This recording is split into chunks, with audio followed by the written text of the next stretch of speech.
Hello, Flight Slimmers. Today I think we're going to go over a recent purchase of a Yoko Yoke to replace my Satec Cessna Pro Yoke, which decided to go south on me. I'm not exactly sure what the problem was, but I don't really have time or the patience to try and diagnose it. So I needed a new good yoke, and hopefully this Yoko Yoke is going to be that good yoke. I typically don't do very many videos, primarily because I've had vocal cord surgery for the past couple of years. I've had what they call polyps attaching themselves to my vocal cords, and it's had a couple of surgeries to remove them. At one point, I had no voice at all. So, excuse my voice, it's not very strong, but it's definitely a lot better than it was. So anyway, let's continue on to the Yoko unveiling. The Yoko Yoke actually comes from a company called Virtual Fly. They're located in Barcelona, Spain. Their support services are extraordinary. I have constant, regular emails from them, making sure I'm happy, making sure they answered all my questions, and they did. So here is the box.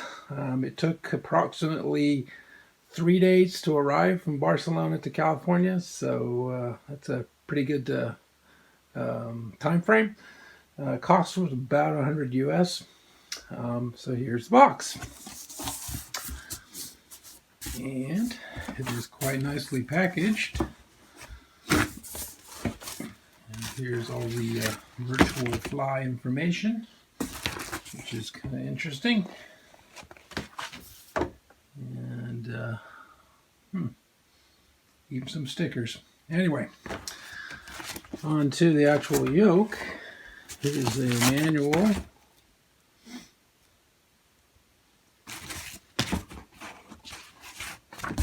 Fairly standard, includes information about Prepare 3D. And then here's the actual Yoko Yoke. As you can see, it's well packaged and quite secure. Now let's remove this thing. Alright, so here we have the yoke. It's all unpacked and ready for installation into my sim pit. The unit is all metal. It has basically a rocker or momentary switch here, and another momentary switch here. Has a button switch over here, and comes with a bracket. I did do a quick test run on this bracket. As I know, Pete, who was a frugal sim, was having problems with the bracket and being able to pull the unit off his desk. I don't seem to have a problem with this particular unit. I'm not sure why, but I can move it full extent forward and back without an issue. It looks like the software drivers are on a USB stick. These I'm not going to be using because I don't need them for my desktop. And the USB cable.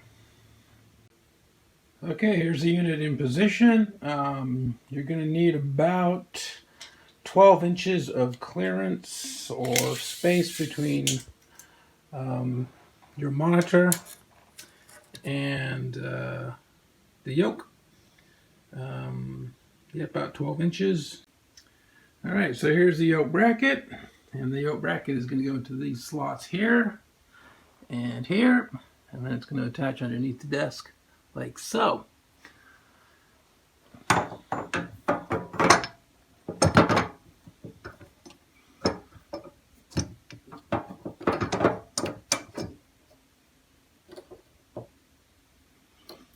Alright, unit is now secure.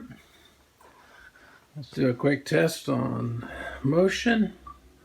All the way in, all the way back, all the way in, all the way back.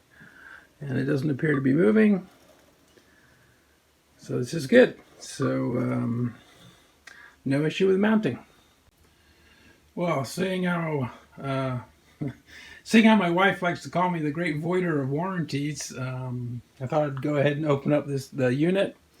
It looks like you're fairly standard, but I mean, it looks like a nice, well-designed unit. I was a little surprised to see the bungee cords. I thought it definitely would have been a spring base, but apparently not. So here's the inside. Those are the internals. Everything's metal. No plastic parts except for the cogs. Now, the purpose of me actually really taking the unit apart was primarily because I wanted to see where I could mount this on the unit, and I drilled a couple of holes in the back here. So I wanted to make sure that my location on top of the unit wouldn't interfere with any of the mechanism inside the unit. And here we have the final result with the GoFlight MC Pro attached with the EFS and the attachment holes. And unit is attached to the desk. All is good.